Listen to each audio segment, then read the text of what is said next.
Hello, it's John Galante with another Tech Home Builder webcast, this time sponsored by Point Central. And our topic today is a systematic approach to multifamily tech. So here's the purpose, and I'll talk through our presenters and the flow that we're going to follow today. So I think our goal is really to introduce a new framework for analyzing investments in multifamily technology. And that's really about ensuring high quality decisions for the multifamily companies that are considering tech investments. I don't think there is an agreed to framework, and this is at least a starting place for you all to what is sometimes a vexing and sprawling category of stuff, multifamily technology. I'm joined today by Mike Branham, who's Director of Multifamily Sales for Point Central. Point Central is sponsoring this session, and Mike's one of our key contributors.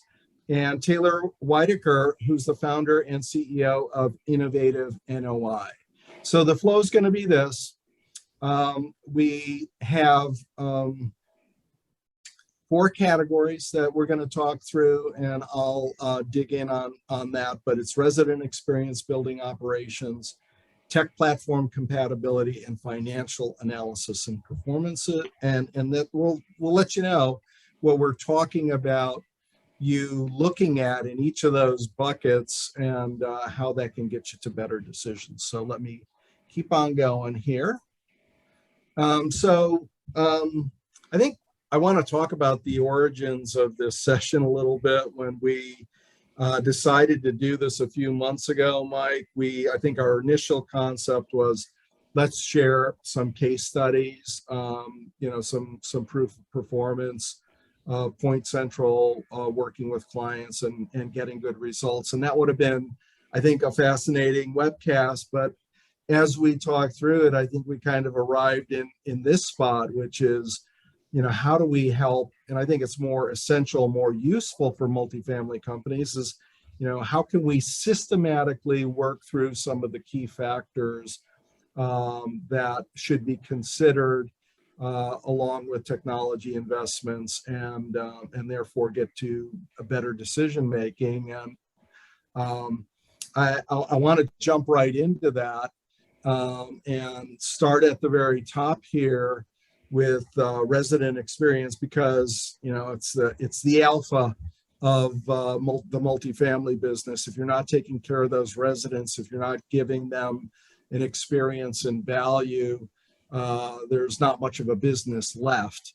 You can do everything else right, but if you don't have residents, so what? So let's talk about resident experience and what the typical factors are that are considered regarding tech in the resident experience.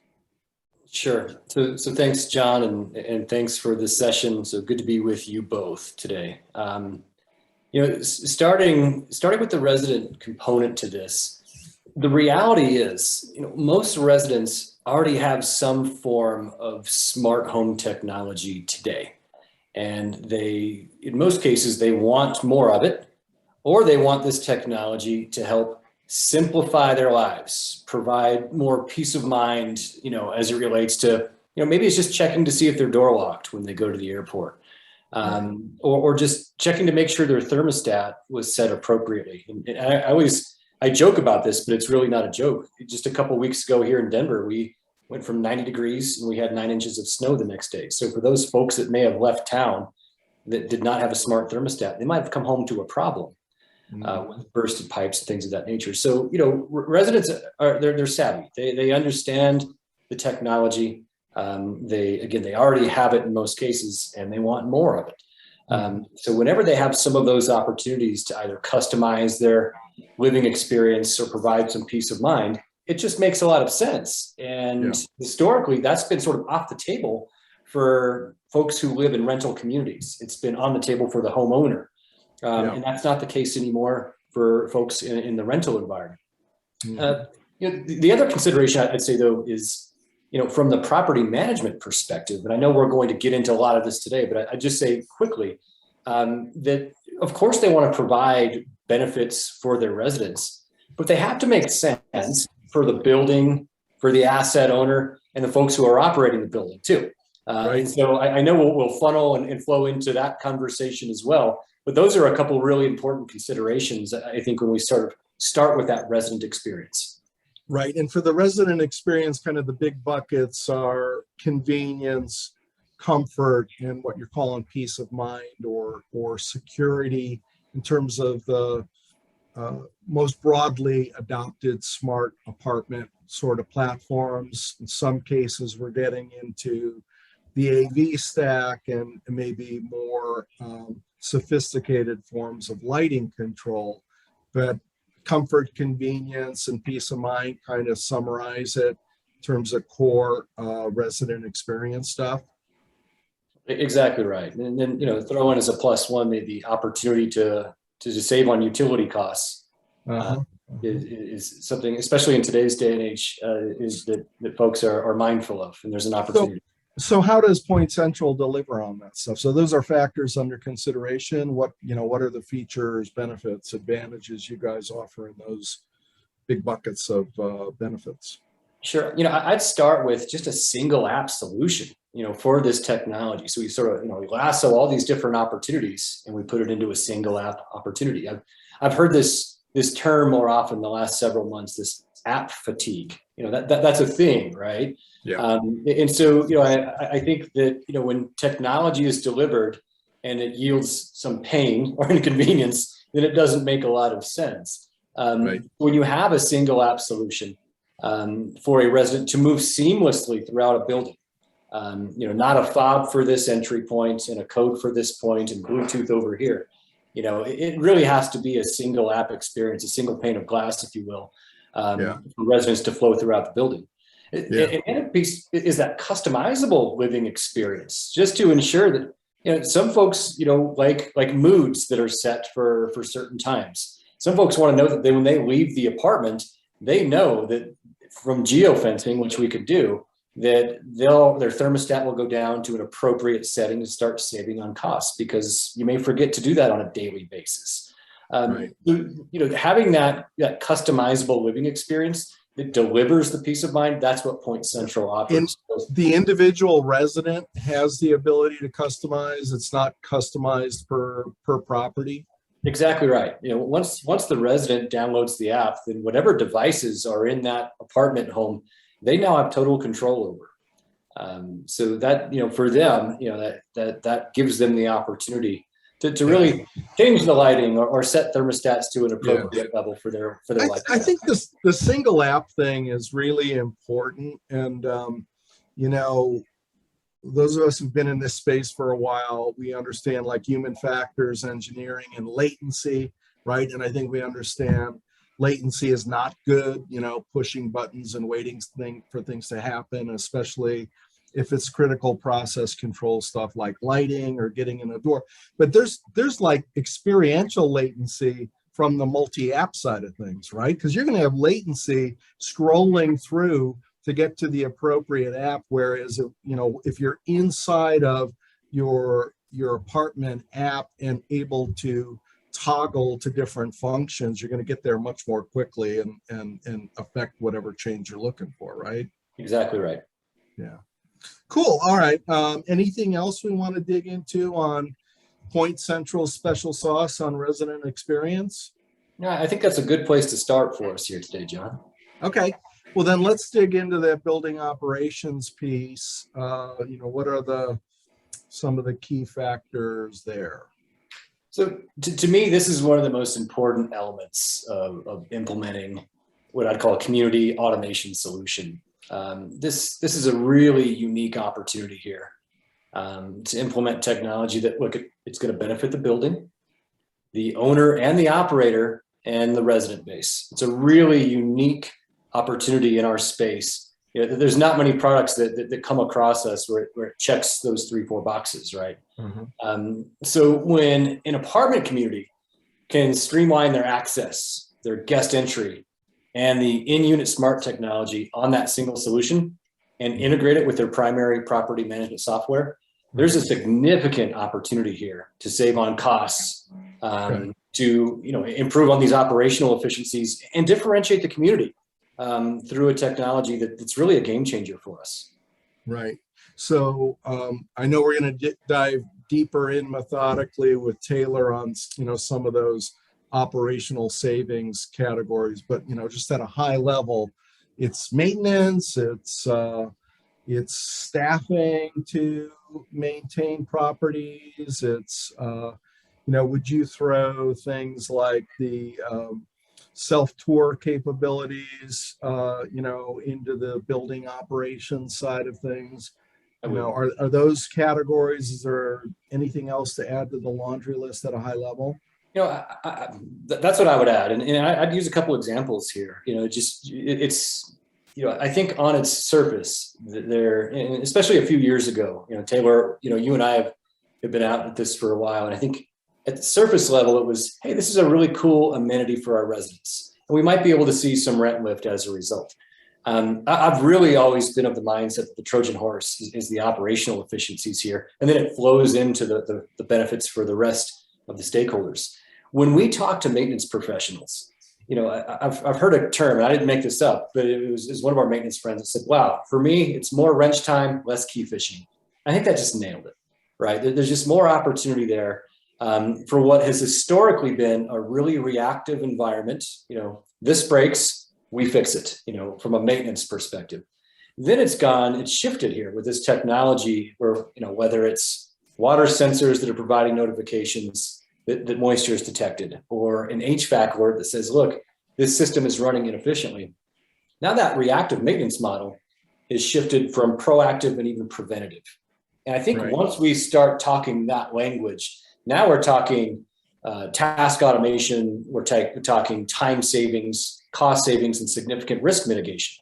That's where I'd sort of have the maintenance conversation. You made a great point about self-guided tours. The goal of the technology is not to displace or replace leasing professionals. The reality is the marketplace is 95% occupied, plus or minus a few ticks. So a majority of the time, a leasing professional, we could probably even sort of reterm that name, that title, to someone that's really more focused on retention and community engagement. Because now if they're not scheduling and going on tours with no-show rates, and maybe there's a 50% closing ratio with someone that they tour through a property. Now, if they're focused on resident engagement and communication and making sure that folks are having a good experience while they're there, now you're having a fantastic impact with folks that are actually on site every day, impacting the folks who already live there. Right. Hey, I want to drill down a little bit on that HVAC piece as it regards your platform and your app, because it strikes me that you got, both resident experience benefit and building operations benefit. To the extent that the resident is paying for those energy costs, there's an ability to economize by operating that HVAC system optimally. But you're also getting diagnostic information through to the building, and to the extent that they're responsible for repair and heading off catastrophic repairs, there's benefits there. Is that accurate?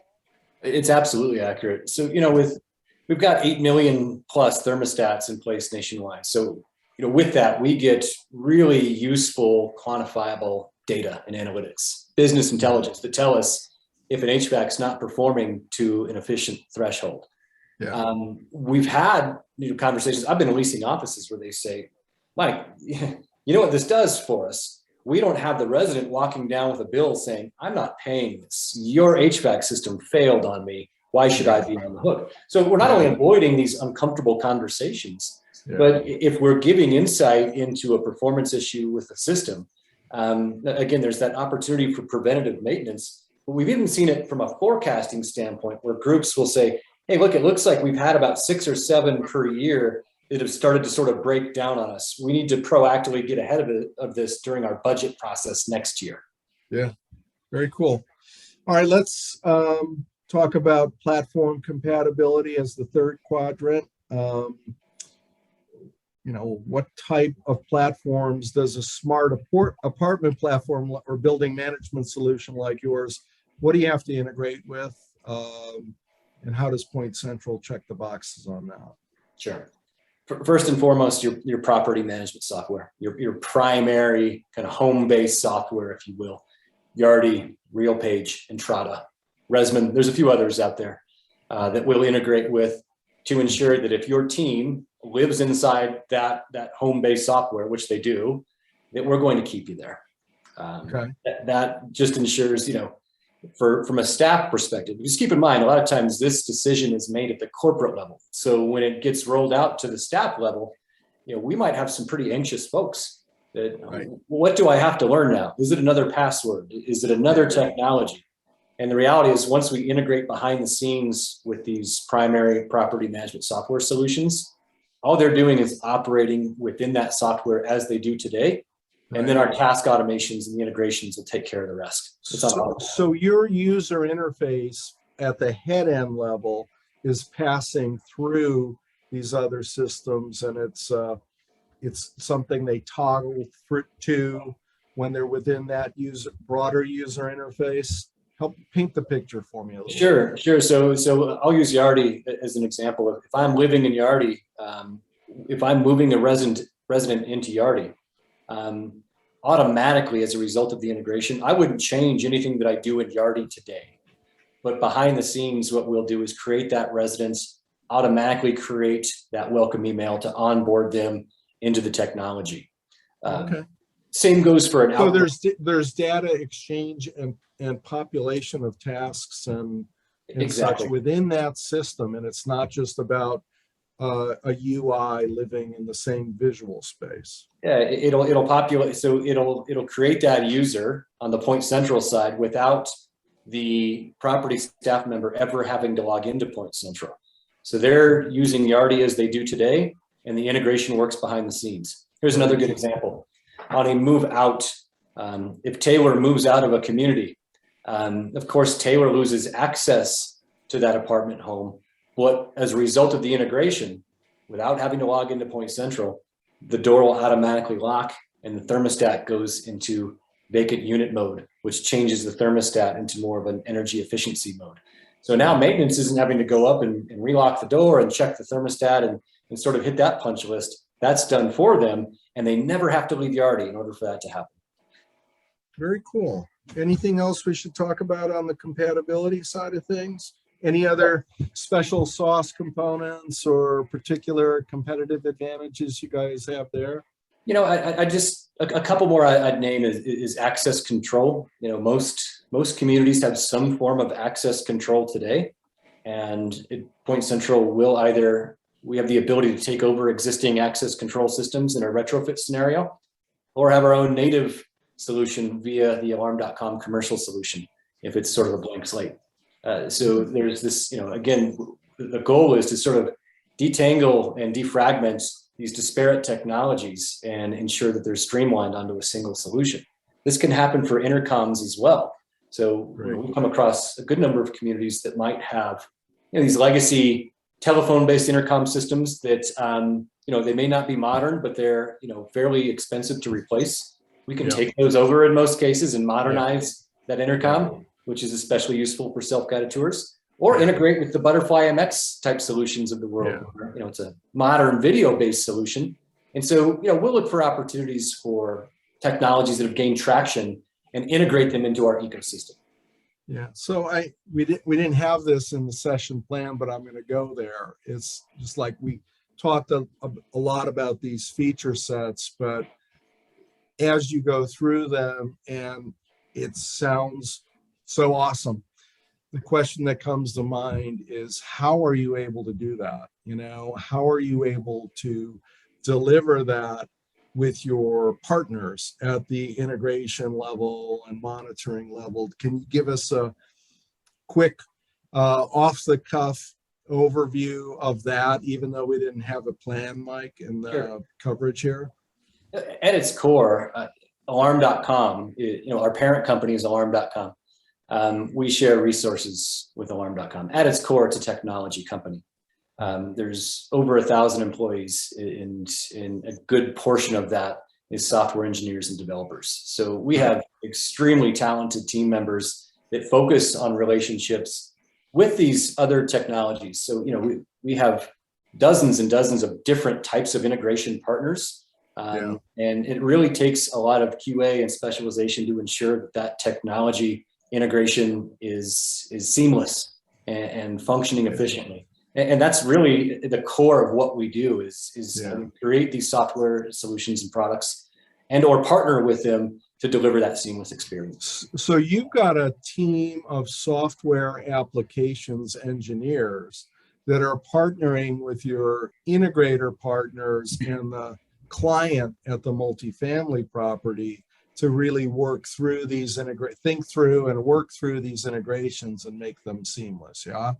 Exactly right. And how many do you have? Do you have like dozens, hundreds of applications engineers? I mean, yeah, more the latter. Yeah. So a much larger team than I'm probably even aware of, John, but yeah, I think that's it's interesting to bring it up because the technology, especially at the integration level and with a lot of the major manufacturers and suppliers, there are a lot of small and medium-sized companies where it's, onesie twosie specialists who can, get to do work like this when they can. And then you look at players like alarm.com and the amount of resource that's available to turn on to these high volume multifamily projects. And it's an order of magnitude difference. And it doesn't necessarily come through, in the normal conversations, but important to understand the scalability and the ability to deliver on a volume basis with folks like Point Central. Yeah, I'd add one thing to that, John. I appreciate you saying it, is that we touched a little bit earlier on the impact this has in several stakeholders, building impact, asset owner and operator impact, staff and resident impact, right? So the importance of working with a provider that's done this, millions and millions of times, I can't tell you and stress how important that is, because if something goes wrong, it impacts a lot of people. And I know that this is prop tech is a hot space to be in. But we have a good number of customers that will come to us simply because of our track record. Alarm.com is in their home. They've seen alarm.com. They've worked with alarm.com in Point Central. So that it's an important place to be, and it's a really important time to choose the right partner. Yeah. All right, so let's get to the cleanup spot here, which is financial analysis and performance. And I'm going to flip to the slide here, which Taylor prepared for us.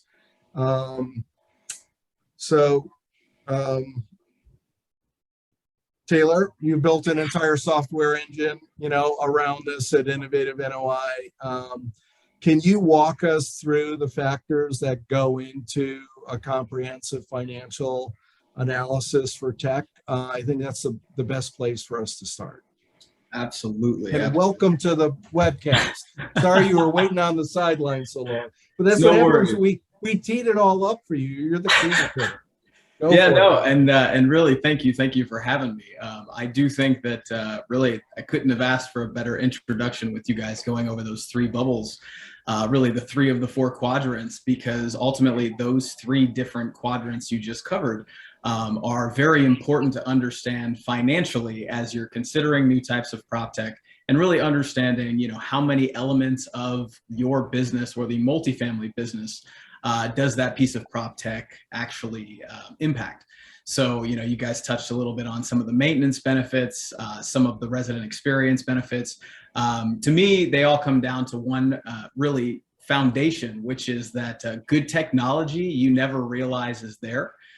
Good technology is something that only really adds benefit and adds value to a pre-existing process. And really the way multifamily communities have been operating for many, many years, it's very, very, very step by step. Everything is slow to move to new technology. So there's things such as you guys mentioned, moving people in and out of systems like Yardi. These are processes that residents and owner operators are familiar with on both sides. And previously, all these different steps, such as getting a key to take care of a maintenance issue in a community or moving a resident in, all these things, they happen anyways.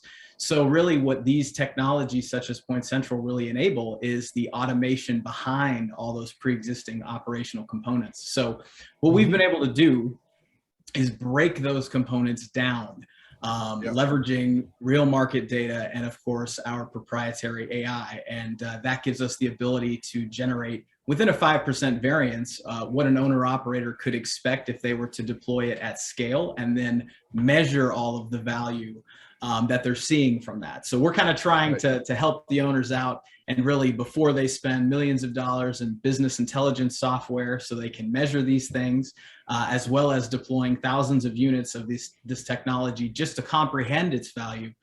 We work with partners like Point Central and many others in the prop tech space across all niches to really help them make educated and informed decisions. Right. So give us the big buckets of the financial analysis, right? There's some analysis of the revenue lift potential. There's some analysis of the building operation savings. And then I think you're looking at different models for how to subsidize or not those investments, et cetera. Can you walk us through that at a high level? Sure. In the past, most of the time, NOI is a very common term, and it's calculated based on cash assumption. So assuming you're going to increase your rent. And NOI, break down the acronym for us. Yeah, net operating income. Okay. So essentially in the past, owner operators have had to rely on cash. And what that means is that they have to value a technology based on some form of rent lift. So because they didn't have the ability to dive into all those things we just kind of talked about, which are what are the things that are already happening on the community, how much time goes into those things, and how much money is already being spent to keep that business operating in a positive direction. We're able to take those pre-existing cash-on-cash return analysis, which is done widely by most companies, and pair that in tandem with the intangible operational benefits of a technology. And then, of course, we provide an overview of what both of those look like combined. Right. And on the rent lift side of things, you could just cover the cost, or you could charge what you think the market will bear and realize margin on those costs. And you can realize that over time or more quickly. And you guys give them the ability to model that stuff out, right? We do. We essentially want to understand, because every owner operator has a different business model. Some like to build with the intention of selling. Some like to purchase assets and renovate those assets and ultimately put them in a better position down the line. We call that value add. But really, with every owner having a different need, you know what I mean? Where a new owner or a new developer would be more concerned about on the valuation end of things. How is this technology going to increase the sale value? That value add customer may be more concerned about how do we just lower operational expenses overall. So we try to give a really holistic snapshot of all of that information. Cool. So tell people a little bit about your journey in this space and why you might be a reliable resource on these factors, because not everybody knows Taylor. Yeah. So, really my multifamily career started when I was at Alliance Residential Company. I was hired as a software implementation analyst, and that was back in 2017. And one of the first things I was allowed to do there was audit their entire portfolio. And at the time, they had over 120,000 units. So it was really my introduction to multifamily. Happened to be at the largest developer in the nation at the time and one of the largest multifamily managers. And I was overwhelmed with all of the different, piecemeal technologies that all these different communities had implemented, and all the different issues that existed between all these different technologies not communicating well. So, after being at Alliance, learning through the audit what the challenges were and being empowered to pursue some of the largest pilots of new technologies such as smart home automation, we were able to determine what were some of the values outside of the cash on cash typical NOI analysis. And that gave us a solid foundation on how to pursue, how to really pursue and approach these new technologies from a holistic standpoint as an organization and try to set standards around that technology. So started as an analyst and I became the innovation department head at that organization. And after leaving Alliance, after almost 2 years, I was actually brought on at BH Management, which is another top 10 manager. Very different business model than Alliance. They don't do any new development. They're primarily a value add. That just goes to show the differences in business models, even though the size is similar. And, it was really BH's goal. They put me as the director of innovation services there to deploy smart home automation technology at scale as well. But of course, they were worried about the operational efficiency benefits instead of on the other side where Alliance was worried about valuation for sale price, things like that. So it gave me a good exposure to both sides of the coin at two of the largest organizations in the nation.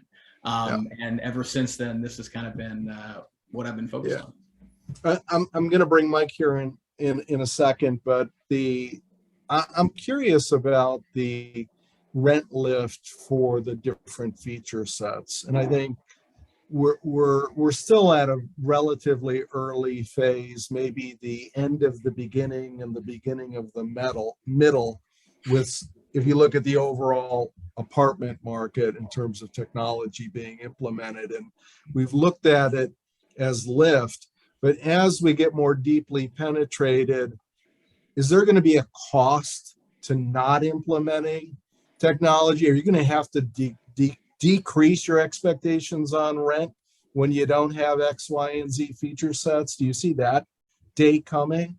Absolutely. And it's already getting here, surprisingly enough, because the generations that are renting longer are the younger generations such as mine, the millennials, and the Gen Zs below. They're renting longer and longer and not buying homes anymore. They're simply just moving from apartment to apartment, and they're looking for a more flexible lifestyle, and really multifamily real estate allows that opportunity. So now in even this market and day and age, they're looking for, is there a community that's going to allow them to take advantage of things like DoorDash, things like package delivery, things like all these different components that someone within my generation or lower have grown up with, and really we expect it in these living environments. So when we tour a community that may be a little bit cheaper, but it doesn't have all these efficiencies, it's going to cost us more on electricity. We're going to have issues having packages delivered.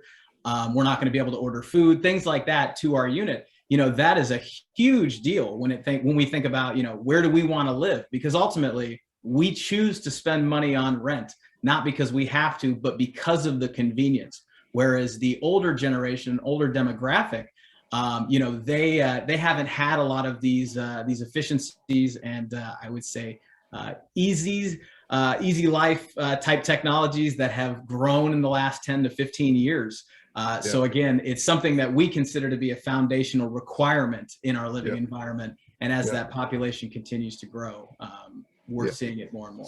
So Mike, you've been working with Taylor and and other partners in delivering this sort of financial analysis. Just give us some of your perspective on it. Where have you seen the ahas or the relief from clients on this? How is it useful in terms of having an intelligent, informed, thoughtful discussion about the technology investments? It's a good question. I think if we go back to a couple of things we touched on earlier, your operators understand the impact this has at the building level and for the staff. The IT professionals understand the importance of integrating with kind of base technology solutions that ensure there's network and data security and that it behaves well with existing systems. So I think we've sort of turned the corner in the space with our operators, our tech folks, and then when you get to the C-level, maybe CFO that wants to understand, okay, yes, we think there's savings, but how much is there? And we can have those conversations directly, but it's also really nice to have a third party to say, you know what, why don't we run, an impact analysis through a third party, and we'll show you, someone who's been there, done that, to the tune of 20, 30,000 times, whatever that number is, Taylor, that you've overseen these. And then that light bulb, it doesn't flicker, it stays on. Right. Well, let's take a look at a specific implementation, right? The names are not shown to protect the innocent, but this is an actual example of how you guys have teamed up on an analysis of a Point Central implementation. Can you walk us through that? Absolutely. So really, this is a client of ours at Innovative NOI. Part of what we do is actually work with owner operators and essentially walk them through if they're looking for someone like us to help them with that process. So we do provide the analysis, but of course, this is actually our client. So I wanted to make sure that was thrown out there. So this specific community, 278 units in San Antonio, Texas, they approached us. They wanted to understand the value of smart home technology as an overview. And at the time, they were very confused because, like Mike said, right, there's a lot of value. They can see that value, but ultimately there's still a lot of confusion in the marketplace. So we worked with them to help them not only determine which type of hardware configuration would align with their goals, but also we were able to leverage our impact analysis to show them in real time what are those benefits. And that's kind of how we came to a very specific outcome. So in this case, this community decided to go with Point Central primarily because of the things listed there, which are, things like energy cost reduction, mold damage reduction. But the big one in Texas is that HVAC maintenance expense reduction. So this community, this was a value add project. So it was a community built in the late 90s. And they had a pretty significant annual expense on maintenance specifically for the HVAC units, which is, not probably a surprise. But that was really one of the big deciding factors with Point Central is their ability to leverage that HVAC analytical component and to proactively approach the issues that may be coming down the line.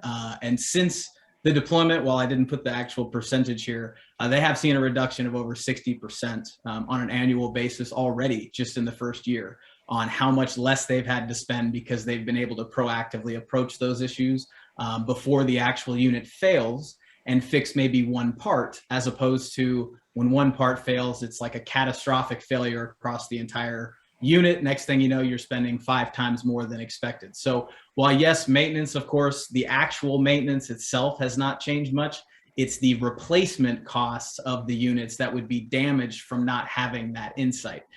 So that's one real example of this specific implementation. But really they've seen a huge increase in time given to the maintenance staff because they're not running around to get keys when they're going from unit to unit.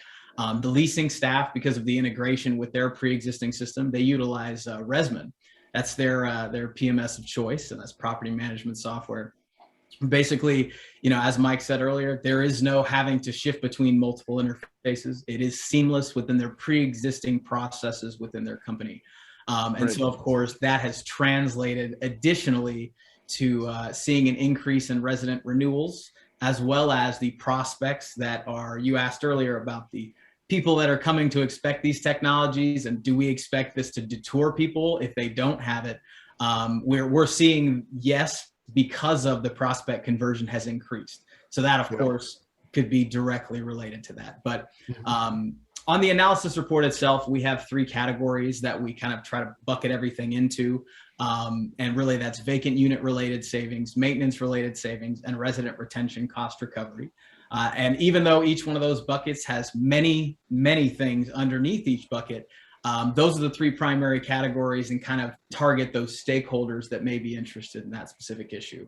So we can see here that totally separate from cash on cash, on an annual basis, this property is seeing a savings of about $118,000 a year on pre-sunk operational expenses they were already spending that they're no longer having to spend. So that's huge, absolutely huge.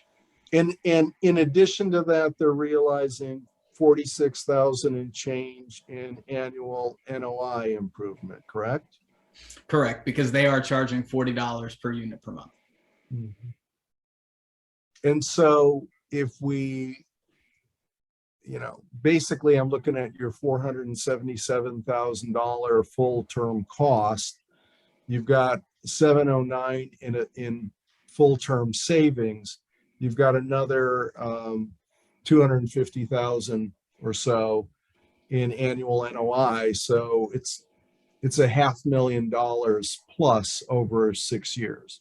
And theoretically, the lifetime of this system is longer than 6 years, but this is our security industry comfortable 6-year analysis that we fell into here. But there's more dollars to be made and saved over the longer term if everything's done well, right?